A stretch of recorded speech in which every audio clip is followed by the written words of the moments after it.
Today is World Oceans Day. I'm not a big fan.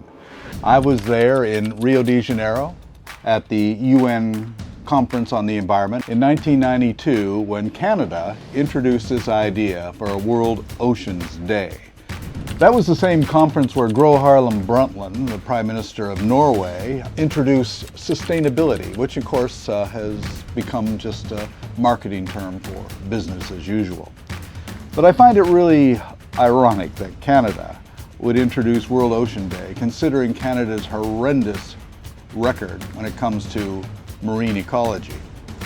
Not only did Canada decimate its fish populations on both coasts, the west coast, the east coast. The history of the Canadian Department of Fisheries and Oceans incompetence is so bad that the Canadian government actually destroyed all of the files and the libraries. There is no record of what Canada has done over the last 60 years.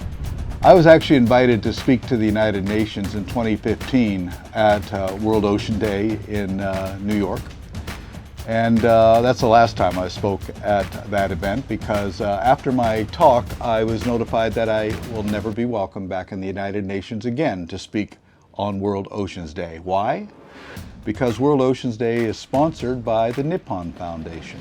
And I said too many things about Japanese whaling and Japanese overfishing, and that got the Japanese government quite upset and therefore got the Nippon Foundation upset.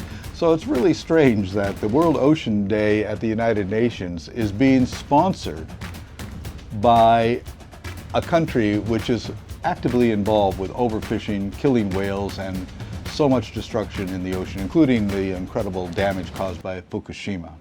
We don't need a World Oceans Day. What we need is to understand that each and every day we have a responsibility to do everything we can to protect diversity and interdependence in the sea. Because if the ocean dies, we die.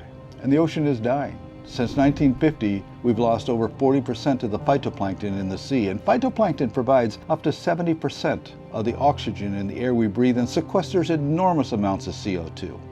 If phytoplankton disappears from the sea, we do not survive. It's as simple as that. This is really the ocean planet.